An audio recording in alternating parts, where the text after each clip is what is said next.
Being a journalist means in-depth analysis that unravels hidden truths, that question the status quo and fact-checks government. These criminal elements hiding under the cloak of surveillance contractors are the APC elements. Do you have facts to prove that? Being a journalist means waking up every day with a burning desire for peace, equity, and justice for all citizens. We're being told that the choice you have is to take the lesser of two evils. It means patriotism via the prism of objectivity and accountability. It means giving my platform to the masses to discuss issues that matter to them. Some of them, if they bring budget, and the budget they lose. Some of them sleep. They're going to ask how much you are on. I have it. Thereby shaping government policies and laws. My name is Osasu, and I am the People's Journalist. Hello everyone, welcome to today's episode of the Osasu Show. In today's episode, we focused on the security situation in Nigeria. Over the last week, social media has been agog with news about the Ruga settlement that will see to the establishment of ranches in certain states of the country. A lot of Nigerians thought that it was compulsory for the federal government to go into the 36 states in the FCT and allocate a portion of land for these settlements. However, the federal government has come out to say this is not true. They've in fact put the settlement initiative on hold. On today's episode, we're looking to this farmers' headers clash, the consequences of that, as well as vigilante securities that have taken power into their own hands in protecting their communities. Would assess the effectiveness of these vigilante securities and the impact it has on everyday Nigerians. Don't go anywhere, it promises to be a very educative episode.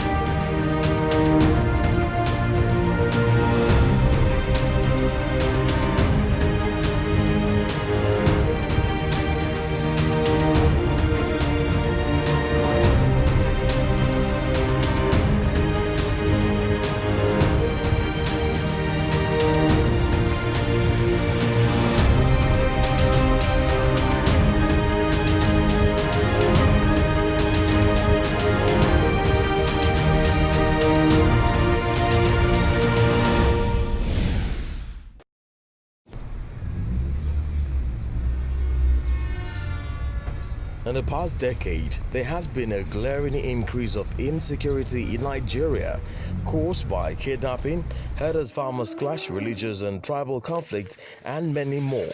The inability of the police to carry out their cardinal role of protecting the citizens and securing the nation, especially in the rural areas where most of these unbearable atrocities take place, birthed the need for vigilante groups, which are local policing groups formed by community members.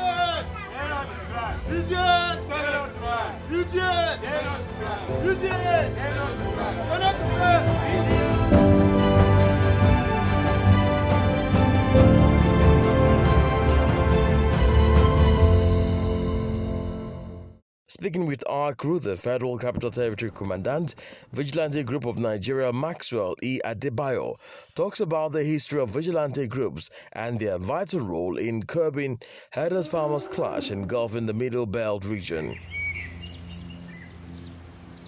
Vigilante Group of Nigeria is a grassroots security which eventually runs into grassroots issue. Moreover, is closer to the people, to the community, and should have been able to identify a new person within your terrains. In the first place, I think we need to ask the question why, what gave rise to vigilantes?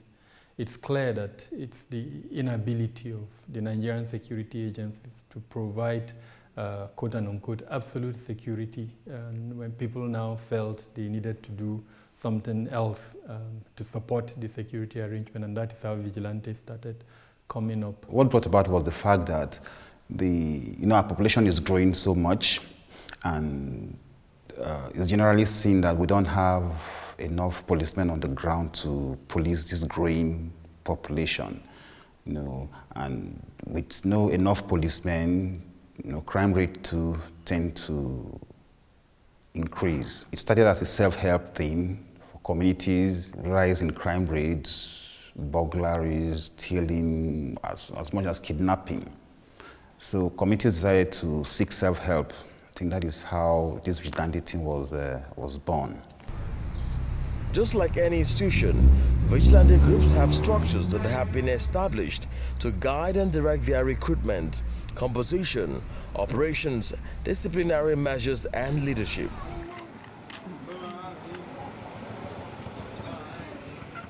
When they join, we have to screen them. If it's not indigenous, if it's a stranger, or Kaduna State, Lagos, Nasarawa, we have to screen them. When we screen them, then maybe if we get one boy, maybe you have him brother, or you have his sister, we know him of for the church, or for the mosque, of the association. So if anything happen for that boy or that person is do bad, all of them we detain them. Vigilante personnel are not transferable. You work within the terrain in which you work so as to be able to have a better information. It's an informative organization. It's an intelligent gathering whereby at least we work hand in hand with the police as well, so as to pass information to them at any point in time. We don't employ lazy people, so you must be engaged in one activity or the other, you understand? So that you may not be tempted one night. Probably you go outside to work at night and maybe somebody forgets to lock his shop. There was an issue like that. A young man traveled, he sells bag, he left his shop open, you understand? And I assume that I don't have anything doing, maybe I'm thinking of what to eat tomorrow, I may be tempted, but nothing of such came to my mind. We had to get a padlock and lock the shop. So most of our people have businesses they are doing. Some are tailors, some are drivers, and all of that. Most part of the country, the vigilante is important if they are organized and lectured and told what to do, and if they are carefully selected to ensure that they don't turn to be the criminal like in some states. I can tell you what has happened in Niger with the vigilante. I can tell you what has happened in other states with the vigilante. And so we have to be careful in selecting people that are of very, very reputable character, those who want to help, and those who knows their onion. If you have that. And it is a welcome development that the vigilante must be properly organized to stand in the gap, because the police and other security agencies can never do it all. Although they have been in existence for years, the activities became more prominent in 2004 following the popularity of a vigilante group in southeastern Nigeria known as the Bakassi Boys. From 2004 to 2006, news of the Bakassi Boys' success in combating crimes in Aba, Abia State and other states of the southern region led to the popularity of vigilante groups across the nation. The vigilante groups have over the years assisted members of their communities by becoming the neighborhood watchmen, establishing a relationship with the police.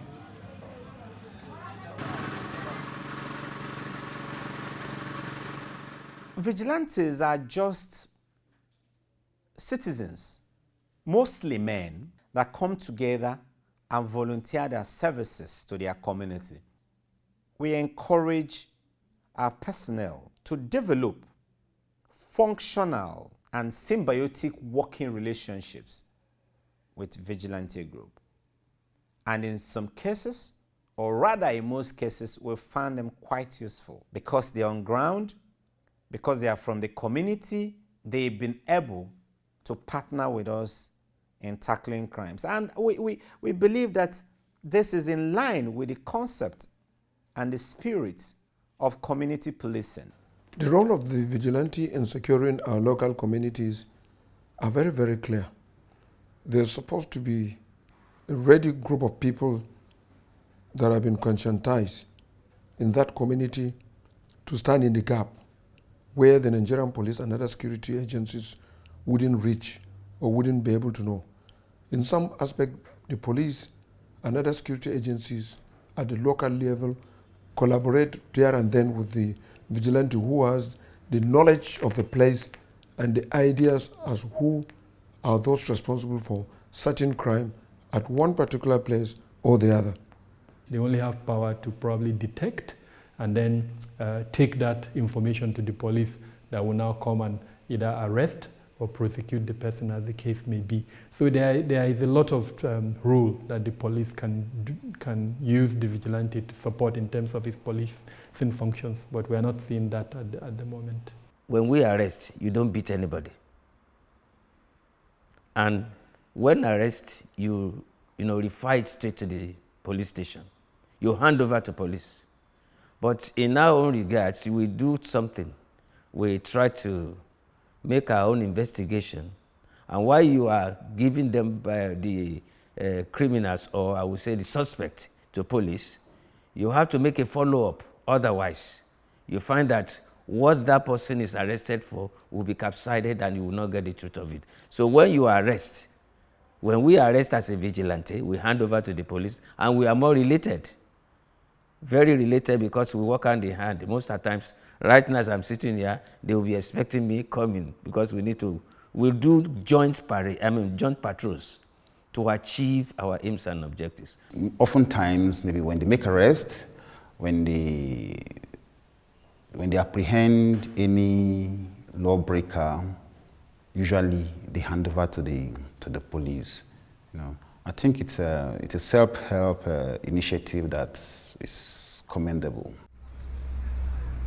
Since the formation of the Nigerian police force, their core duty has been to monitor the citizens by protecting lives and properties, both at the federal and state levels. Unfortunately, despite having about 371,800 police officers nationwide, there is still a lacuna the police has been unable to fill over the years, which is providing adequate security for people in the grassroots. Hence, the inherent need for the police to work with vigilantes who cover these areas by tackling local crimes, herders-farmers clash, banditry, kidnapping, among others. The issue of farmers-herders clash or clashes is a bigger one that is receiving attention at the very highest level. There are multiple efforts being made, both at the ECOWAS level, at the level of the presidency, interministerial level, interdepartmental level, interstate level, and even intercommunal levels to deal with those issues. And we believe that with time, the positive cumulative effects of some of these efforts will be felt by Nigerians. The traditional farmer-herder violence, as we know it, is where perhaps there is a dispute over an economic variable. It could be land, or it could be crops that a herder, cows or livestock have grazed over the land of a farmer, and then a dispute emerges between them and it leads to fighting. Every time the herdsmen do go to farms, those are the areas they attack our men. And while they are being attacked, the people attacked will invite us, and we will go there. At times, when it is like that, we meet them in the farm, and the moment they see us, they start running away with their cows. But the destruction they do mostly is that they march all the farms and eat most of the crops there. The role of the vigilantes in safeguarding our communities and the nation cannot be overlooked. However, their effectiveness has been a thing of debate among Nigerians when comparing them to other recognized government security agencies, and they do not enjoy the benefits these other security agencies enjoy, which could sometimes lead to their ineffectiveness. These are the people that come to your immediate needs when the issues arises. I know police are doing very wonderful, but police are not everywhere. But these people are the people that you can see them anywhere in your community, in your environment, and they can assist as fast as they can. Because if you want to wait for a police, some of the issues that is happening around today, you may be defeated. But these people, they are everywhere. At times, you see somebody will be inside the house sleeping. You see those bad guys, they'll just burgle inside your house and then pack everything while you are sleeping. So that the security people that are doing their job, they are securing the place for people to live very well. Addressing insecurity in Nigeria today has become a national issue and concern to every security agent and expert. If we use the example of Zamfara, where we've seen the farmer herder violence, we've seen banditry at its highest rates in Nigeria. Part of the reasons why the herder farmer violence reached the state where it is at the moment is because there was an accusation by a particular ethnic group in the Fulanis that the vigilantes were profiled them and were attacking them. So if a Fulani comes to the market to shop, he will be attacked by these vigilantes because it's believed that the Fulanis are behind the killings in the state.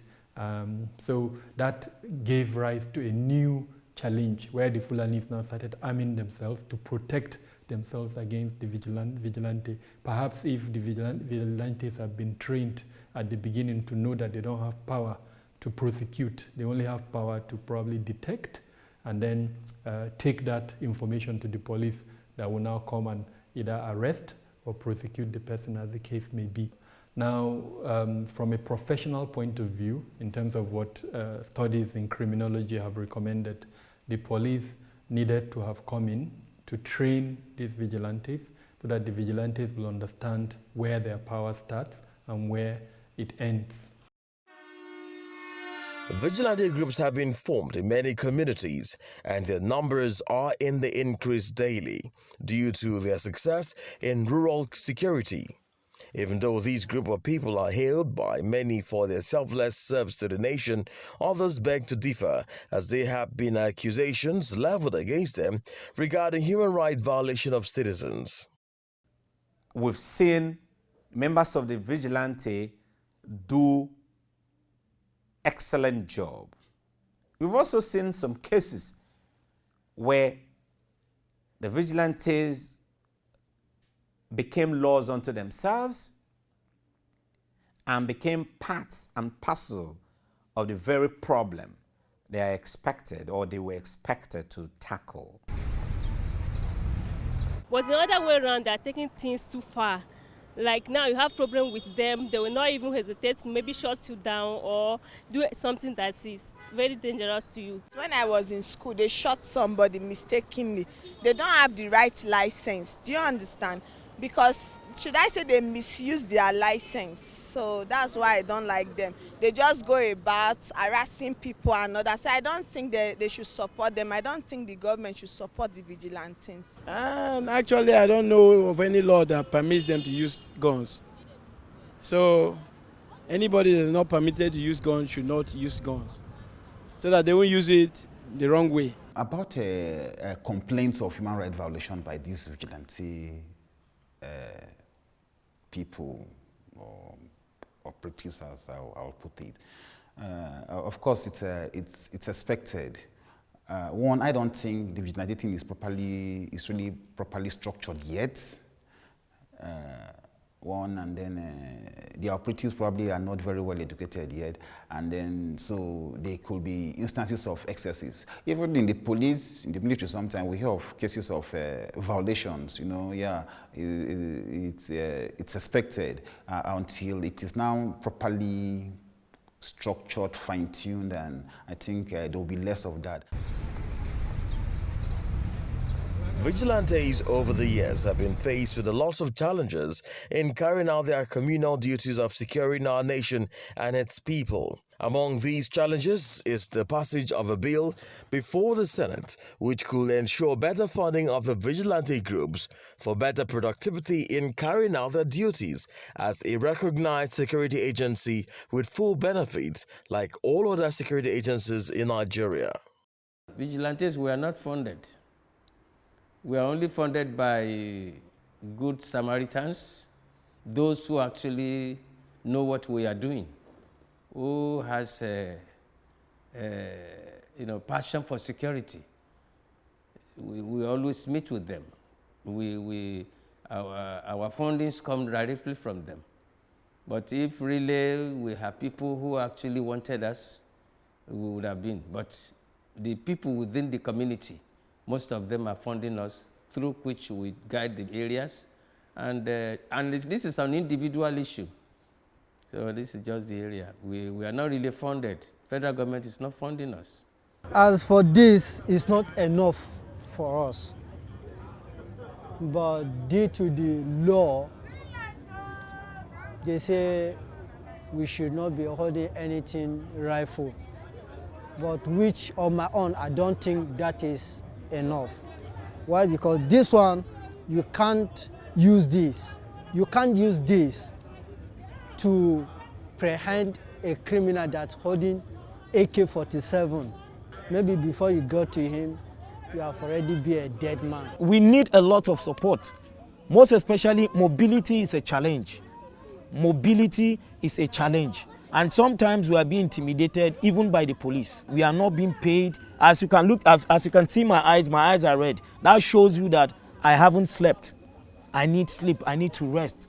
We need to be fed well. We need to be treated like human beings. I'm not very optimistic that a bill will be passed for the place of vigilantes in our national security strategy. However, what I am thinking would happen is the community policing that the president has given a directive for introduction. If that happens, then there will be a place for participation of communities within the security architecture. The bill we sent in we have community policing in there. It's part of our bills. And our bill presently is that the President of Federal Republic of Nigeria is on his table now for assessment. And we are looking forward to a speedy assessment to it. Until we curb crime in our society, all hands must be on deck in the fight against insecurity. Mirroring the checks and balances we use for the government, we must do same for the vigilante groups nationwide. We must not take for granted the strategy to attack crime in the grassroots where they operate. With adequate training and support from the police force, insecurity in Nigeria will be a thing of the past.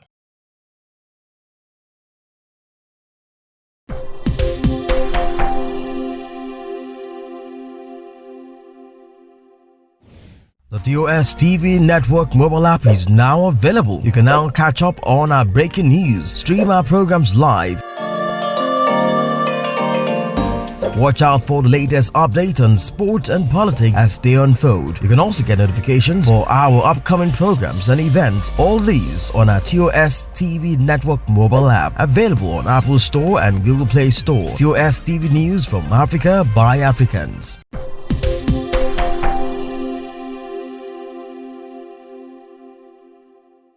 That's it for today's episode. Don't forget to follow us on social media at The Osasu Show, at TOS TV Network, at The Osasu Show Foundation, and at Osasu Igbenedion on Instagram, Facebook, and Twitter. To read news on sustainable development and current affairs across Africa, visit our website, www.tostvnetwork.com. To get involved with the Osasu Show Foundation, visit that website, theosasusshowfoundation.org. To visit my personal website for my personal opinion articles, visit my website at osasuigbenedion.com. I'll see you same time, same place next week, and until then, take very good care of yourself.